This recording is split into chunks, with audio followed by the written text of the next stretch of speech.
तो last turn पर हमने आपको ब्रेकिंग का इंट्रोडक्शन दिया था कि ब्रेकिंग, एक अच्छी ब्रेकिंग सिस्टम में हमको क्या क्या चीज़ें चाहिए। सबसे इम्पॉर्टेंट चीज़ है कि ब्रेकिंग सिस्टम जो होना चाहिए वो स्ट्रांग होना चाहिए और हम ड्राइवर के जितने कम एफर्ट पर जितनी आसानी से लग जाए ब्रेक, वो उतना अच्छा होना चाहिए।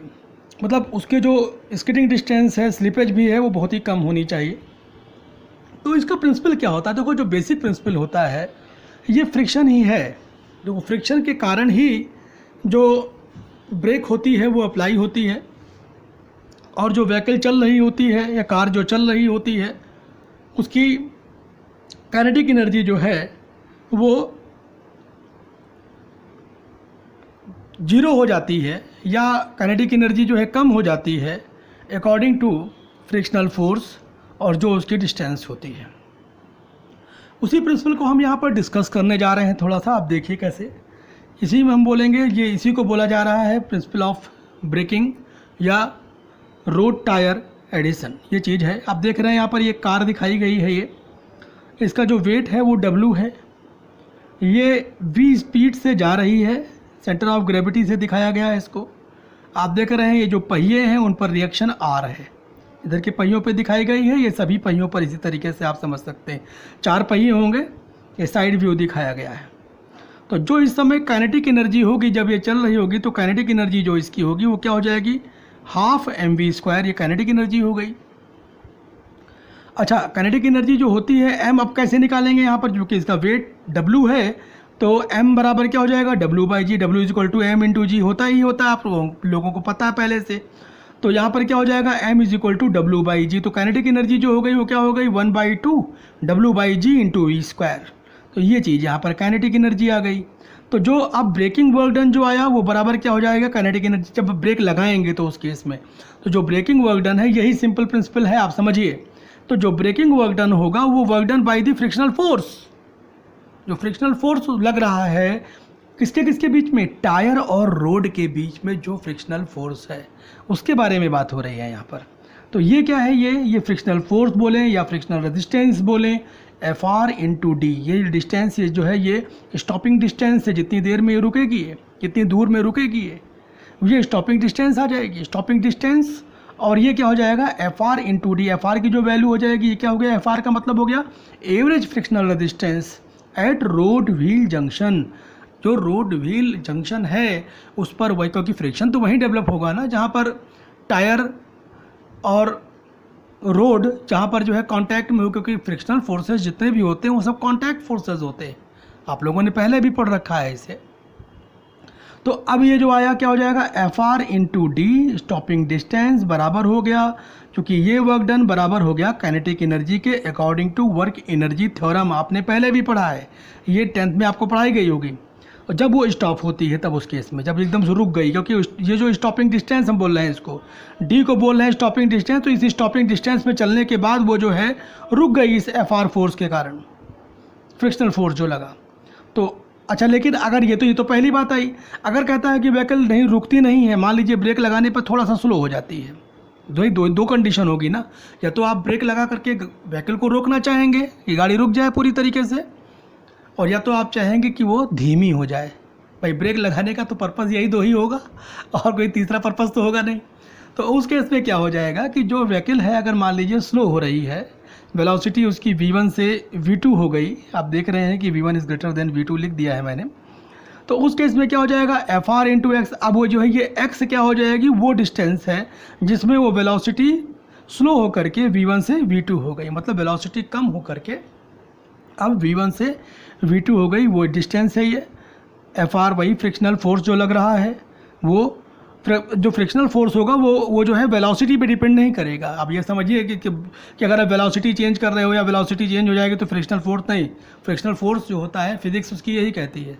तो उस केस में क्या हो जाएगा, 1/2 W/g, ये मास हो गया, और v1² - v2²। ये भी वर्क एनर्जी थ्योरम से ही ये इक्वेशन आई है। तो अब आपको समझ में आ गया होगा कि जो ये ब्रेकिंग सिस्टम होता है वो किस तरीके से वर्क करता है और बेसिक प्रिंसिपल उसका क्या होता है। ये वर्क एनर्जी थ्योरम के हिसाब से यहाँ पर फ्रिक्शनल फोर्स अप्लाई होता है। तो जो फ्रिक्शनल फोर्स है, तो आइए थोड़ी सी हम उसकी बात करें कि जो फ्रिक्शनल, क्योंकि फ्रिक्शनल फोर्स ही सबसे इंपॉर्टेंट रोल प्ले करता है। अगर मान लीजिए फ्रिक्शनल फोर्स कम हो तब वो ये जो डिस्टेंस होगी क्या होगी, ये बढ़ जाएगी, और अगर ये ज़्यादा होती है कम हो जाएगी। अगर ये जीरो हो जाए मान लीजिए बाई चांस, तो ये फिर ये ब्रेक अप्लाई होगी ही नहीं, फिर आप रोक नहीं सकते गाड़ी को, वो चलना शुरू करेगी तो चलती रहेगी। तो यहाँ पर क्या है कि जो आप देख रहे हैं FR, तो आपने पढ़ा होगा छोटी क्लासेस में भी कि जो ये फ्रिक्शनल फोर्स होता है म्यू इंटू आर के बराबर होता है। आर क्या है, नॉर्मल रिएक्शन होती है, आप सबको पता है, और म्यू क्या होता है, कोफिशिएंट ऑफ फ्रिक्शन। और ये बताया हमने अभी कि जो अभी आप यहाँ पर देख रहे थे कि अगर FR की वैल्यू ज़्यादा होगी तो D की वैल्यू कम हो जाएगी, तो इन्वर्स रिलेशन दोनों में हो गया। और अगर FR की वैल्यू कम होगी तो D बढ़ जाएगा, FR की वैल्यू ज़्यादा होगी तो D कम हो जाएगा। तो ये देखिए यहाँ पर इस तरीके से ये रेसिप्रोकल रिलेशन, यहाँ पर ये इन्वर्स रिलेशन यहाँ पर आ गया कि एक वैल्यू अगर बढ़ेगी, अगर FR बढ़ गया तो जो स्टॉपिंग डिस्टेंस है वो कम हो जाएगी। तो स्टॉपिंग डिस्टेंस हमको कम चाहिए भी, तो फ्रिक्शन हमको जो है जितना ज़रूरत है उतना हमको चाहिए, फ्रिक्शन ये चीज़ हम बता रहा है। तो जो ड्राई रोड होता है, ड्राई रोड का जो फ्रिक्शन होता है जो वो ज़्यादा होता है as compare to rainy road. तो आप बरसात वगैरह में देखते हैं कि जब स्लिपेज ज़्यादा हो जाता है सड़क पर, तो जो गाड़ियाँ होती हैं बहुत स्लिप करती हैं, और हल्का सा जो है आप ब्रेक लगाइए तो देखिए वो क्या होता है कि वो जो है काफ़ी दूर तक स्लिप करते हुए चले जाते हैं आगे, और उसमें कई एक्सीडेंट्स भी होते हैं। तो ये जो होता है इसको आप जो रेनी रोड होती है इसमें ऐसा होता इसलिए है क्योंकि जो रोड और टायर होता है इसके बीच फ्रिक्शन काफ़ी कम हो जाता है, और फ्रिक्शन कम हो जाने की वजह से ही ऐसा होगा। तो उस केस में आप देखते हैं कि जब ये फोर्स लगेगा ड्राई रोड पर, जो ये फ्रिक्शनल फोर्स लगेगा उसमें जो होगा, ये जो स्टॉपिंग डिस्टेंस होगी या जो रुकने वाली जो डिस्टेंस होगी वो कम होगी एज़ कम्पेयर टू जो रेनी रोड होती है। रेनी रोड में बहुत दूर जा कर के रुकती है व्हीकल, बहुत दूर जा कर के फिर गाड़ी रुकेगी, वो रेनी रोड में आएगा ऐसा। और जो कोफिशिएंट ऑफ फ्रिक्शन होता है इसकी जो वैल्यू होती है, मैक्सिमम वैल्यू वो 1 होती है। ज़्यादातर जो वैल्यू होती है वो 1 से कम ही होती है। तो मैक्सिमम वैल्यू जो म्यू की जो मैक्सिमम वैल्यू होती है वो 1 होती है। म्यू जो होती है, म्यू की जो वैल्यू होती है वो हमेशा, म्यू की जो वैल्यू होगी वो हमेशा जो है या तो 1 के बराबर होगी या तो 1 से कम होगी।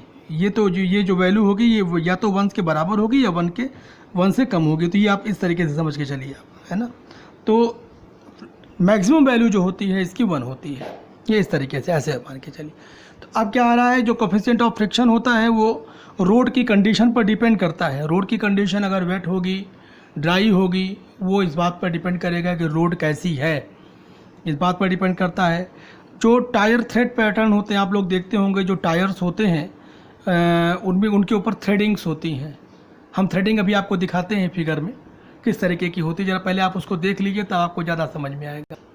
अब इसमें आप ये टायर देख पा रहे हैं कि जो टायर है इस पर थ्रेड्स अलग अलग बने होते हैं। ये अलग अलग थ्रेड्स, अलग अलग कंपनियां अपने हिसाब से अलग अलग थ्रेड बनाती हैं। इसमें जो ये टायर है उस पर ये थ्रेड जो होते हैं वो एक तो अच्छा ग्रिप प्रोवाइड कराते हैं रोड से, और ग्रिप के साथ साथ जो है जो ब्रेकिंग सिस्टम होता है उसमें ये हेल्प करते हैं, जो कि प्रॉपर फ्रिक्शन जो होता है उन्हीं थ्रेड के साथ जनरेट होता है। तो जो ये थ्रेड होते हैं ये रफ़ सरफेस जो टायर होती है उसके ऊपर की जो सरफेस होती है उसको रफनेस प्रोवाइड कराते हैं, और रफनेस के साथ साथ उस केस में जो है ये ग्रिपिंग में भी हेल्प करते हैं। स्लिप नहीं करता टायर इनके साथ। तो ये इसीलिए जहाँ पर देखिए यहाँ पर नर्लिंग टाइप में दिखाई गई है, और बाकी जो अलग अलग टायर्स होते हैं आप देख सकते हैं, साइकिल के टायर्स भी होते हैं, रिक्शे के टायर होते हैं, उनमें भी इस तरीके से जो लाइनिंग्स होती हैं और जो नर्लिंग्स होती हैं बनाई जाती हैं, ये ग्रुप्स कटे हुए होते हैं, तो वो प्रॉपर ग्रिप के लिए ही कटे हुए होते हैं। तो ये आप इसको देख करके समझ में आ गई होगी कि ऐसा क्यों किया जाता है। तो अब आपको समझ में आ गया कि जो टायर थ्रेड्स होते हैं वो क्यों बनाए जाते हैं। अगर जब टायर बहुत पुराना हो जाता है तो इसके थ्रेड्स घिस जाते हैं, तो वहाँ पर जब चिकना हो जाता है तो टायर बहुत स्लिप करने लगता है। तो उस केस में जो है ग्रिप भी अच्छी नहीं रहती रोड पर, और स्लिप करता है, स्लिपेज बहुत ज़्यादा होती है, और उस केस में जो है ब्रेकिंग भी जो है बहुत अच्छी नहीं अप्लाई हो सकती। तो टायर बदल देना ही सही रहता है। और अगर टायर घिस गया ज़्यादा, कहीं पतला हो गया, तो वहाँ पर जो है उसके बर्स्ट होने के या फटने के चांसेस भी बहुत ज़्यादा रहते हैं। और ये जो है ये बहुत ज़्यादा जो म्यू होता है कोएफिशिएंट ऑफ फ्रिक्शन, वो इस पर टायर के इन्फ्लेशन पर भी डिपेंड करता है। ओवर है तो ये कम हो जाएगा, क्योंकि उस समय आप देख रहे थे ओवर के केस में हमने आपको फिगर में पिछले लेक्चर में दिखाया था कि वहाँ पर फिर पॉइंट कांटेक्ट हो जाता है, तो जो सरफेस एरिया है वो कम हो जाएगा। पॉइंट कांटेक्ट हो जाएगा तो उसमें ग्रिप कम हो जाती है, वो भी हो जाता है। अंडर इन्फ्लेटेड होता है तो उस केस में जो कांटेक्ट है वो बढ़ जाता है, जो फ्रिक्शन होगा ज़्यादा बढ़ जाता है। और करेक्ट होगा तो करेक्ट के लिए ही वो डिज़ाइन होता है, करेक्ट होना ही सही है, करेक्ट अच्छी बात है, करेक्ट होना भी चाहिए। तो ये एक टायर का जो प्रेशर होता है वो भी बहुत ज़्यादा मायने रखता है। जो कोएफिशिएंट ऑफ फ्रिक्शन है टायर और रोड के बीच में, उसको डिसाइड करता है वो। तो इसका मतलब आप समझ लीजिए कि जो प्रेशर होता है टायर का, उसके हिसाब से, उसके अकॉर्डिंग जो फ्रिक्शन होता है वो घटता बढ़ता है। तो ये फ्रिक्शन को घटाने बढ़ाने में टायर प्रेशर भी बहुत ज़्यादा मदद करता है, इसलिए गाड़ियों की हवा जो है हमेशा चेक कराते रहना चाहिए। मटेरियल ऑफ रोड सरफेस, जो रोड किस तरीके की रोड बनी हुई है। रोड आप लोग देखते हैं बिल्कुल सकरी रोड है, बिल्कुल सीधी सादी जैसे होती है, मिट्टी वाली रोड, कंक्रीट वाली रोड है या डामर वाली रोड है।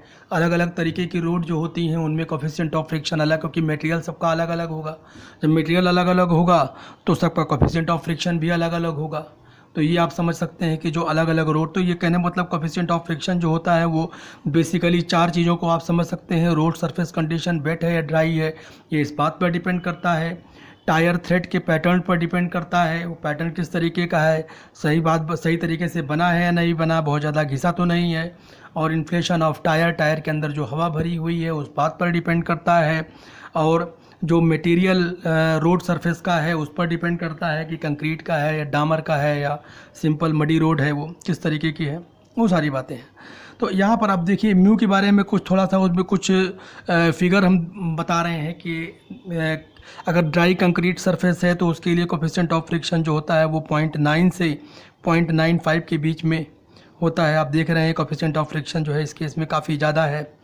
और अगर मडी सरफेस है तो उस केस में आप देख रहे हैं कम हो गया, उससे काफ़ी कम हो जाता है। देख लीजिए उसके आधे से भी कम हो गया। मडी सरफेस में अगर आ जाएंगे तो 0.35 के आसपास आ गया। और इस तरीके से अगर बर्फीली सरफेस है, स्नोई रोड है, सरफेस है, तो उस केस में देखिए और भी कम हो जाता है, ये 0.25। वहाँ पर स्लिपेज के साथ चांसेस सबसे ज़्यादा बढ़ जाते हैं। ये पहाड़ों वगैरह पे जहाँ पर बर्फ़ गिरी हुई होती है वहाँ पर आप देखते होंगे कि वहाँ पर जो है सबसे ज़्यादा जो है स्लिप के चांसेस बहुत ज़्यादा रहते हैं। गाड़ियाँ अगर बहुत तेज़ी से ध्यान ना दी जाएँ और मोड़ पर इस तरीके से चला दी जाए तो स्लिप करके वो सीधे खाई में गिर जाती हैं। और अगर आइसी सरफेस होता है, स्नोई तो ये तो हो ही गया, अगर आइसी सरफेस बिल्कुल बर्फ़ पे आप चला रहे हो तो वहाँ पर फिर आपको जो है आप बिल्कुल एकदम स्लिप करते हुए निकल जाएंगे। बहुत ही कम फ्रिक्शन ना के बराबर होता है। आप देख लीजिए 0.1 से 0.15 होता है। तो उस समय अगर आप ब्रेक लगाएंगे भी तो उस ब्रेक का कोई इफेक्ट नहीं पड़ेगा, स्लिप तो होगा ही होगा, क्योंकि वहाँ पर जब कोएफिशिएंट ऑफ फ्रिक्शन कम हो गया तो कोएफिशिएंट ऑफ फ्रिक्शन से आर की वैल्यू कितनी भी ज़्यादा क्यों ना हो, अगर आप म्यू की वैल्यू काफ़ी कम हो गई तो उस केस में एफ आर तो बहुत ही कम हो जाएगा। एफ आर कम हो गया तो उस केस में क्या हो जाएगा, जब एफ आर कम होगा तो जो डी की डिस्टेंस होगी वो तो बहुत ज़्यादा हो जाएगी, स्लिप करते हुए बहुत आगे तक निकल जाएंगे। तो उस समय ब्रेक हो या ना हो उसका कोई मतलब नहीं रह जाता। अब आप ऐसे समझिए। लेकिन जो ब्रेकिंग इफ़िशियंसी होती है वो करीब करीब जो है ये रखी जाती है कि वो 85% से 100% के बीच में होनी चाहिए। जो ब्रेकिंग इफ़िशियंसी है नॉर्मली ये इतनी होनी चाहिए। जो म्यू की वैल्यू है वो देखते हैं आप, कंक्रीट सरफेस बनाई जाती है, डामर की बनाई जाती है। डामर का थोड़ा इससे कम होता है। जो अगर कोएफिशिएंट ऑफ फ्रिक्शन के बारे में बात करें तो जो डामर की सरफेस होती है वो इस तरीके से होगी। तो अब क्या होता है कि वो 85% से 100% तो तब हो जाएगी जब म्यू की वैल्यू 1 हो। वैसा कभी पॉसिबल जल्दी से होता नहीं है।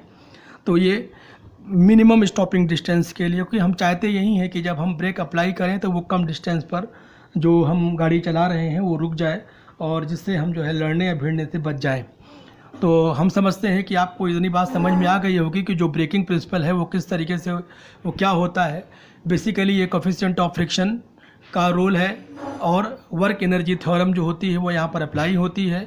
वर्क एनर्जी थ्योरम के साथ ही हम इसको जो है यूज़ करते हैं। तो ब्रेकिंग सिस्टम जो है आप समझ पा रहे होंगे कि basically coefficient of friction, road condition, tyre में जो हवा होती है उस पर, थ्रेड पर, सरफेस पर, इन सभी पर डिपेंड करता है। और जो अब हम जो सिस्टम बनाएंगे, जो ब्रेक्स अप्लाई करने के लिए अलग अलग सिस्टम बनाएंगे, अब हम उसके बारे में आगे बात करेंगे किस किस तरीके की कैसी कैसी ब्रेक्स होती हैं, मैकेनिकल, हाइड्रोलिक और आगे की जो ब्रेक्स होती हैं उन सब के बारे में हम, न्यूमेटिक, इन सब ब्रेक्स के बारे में आगे बात करेंगे। आज यहीं तक रखते हैं। Thank you.